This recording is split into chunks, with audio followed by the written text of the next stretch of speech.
ওটা উঠিয়ে দিয়েছিলেন। তারপরে আজকে কিন্তু বিচার বিভাগ সম্পূর্ণ স্বাধীন।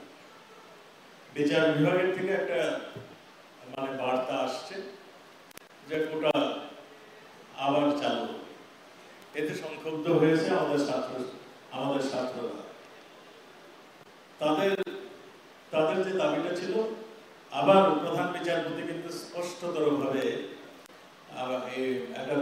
একটা নির্দেশনা দিয়েছেন যে যেই কোর্টের থেকে, হাইকোর্টের থেকে এইটা মানে বলেছিল, রায়টা দিয়েছিল, সেই রায় স্থগিত করেছেন এবং ছাত্রদেরকে বলেছেন তারা যেন উচ্চতর আদালতে যেখানে বিচারটা এটা চলছে সেখানে আসে তাদের কথা বলে, যাতে করে তাদের যদি কিছু থাকে তারা বললে সেই অনুযায়ী তারা আমাদের বিচারপতিদের বিচার করতে সুবিধা হবে, সেইটাও তারা বলেছেন।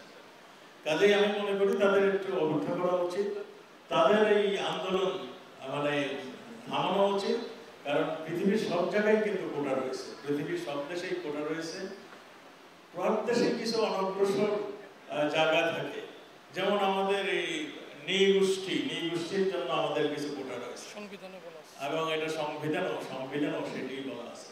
এই নৃগোষ্ঠীর কোটা যদি বন্ধ করে দেওয়া হয়, এগুলি তো এরা কোনোদিন মূল স্রোতের সঙ্গে একত্র হতে পারবে না। আমরা চাচ্ছি পজিটিভ ডিসক্রিমিনেশন, এটা হচ্ছে যে মানে রাষ্ট্রের কল্যাণেই পজিটিভ ডিসক্রিমিনেশন। আমরা মনে করছি যে সবাই একসঙ্গে চলে আমরা মানে কোনো জায়গায় যেন মানে অনুপস্থিত না থাকে, সবাই যেন একসঙ্গে চলতে পারে।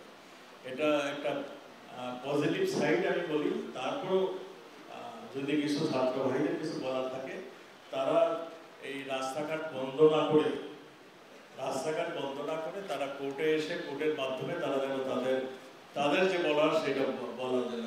রাস্তাঘাট বন্ধ করলে লাভ কি হবে আমি জানি না, দুর্ভোগ বাড়বে, জনগণের দুর্ভোগ বাড়বে, যারা নাকি হসপিটালে যাচ্ছেন তাদের এই রোগীদের দুর্ভোগ বাড়বে, যেখানে যাচ্ছেন তারা বাধাপ্রাপ্ত হলে এই 5-6 ঘন্টা এখানে বসে থাকেন, তারা যে কি ধরনের অভিব্যক্তি, তারা যে কি বলেন ছাত্ররা সেগুলো শোনা উচিত।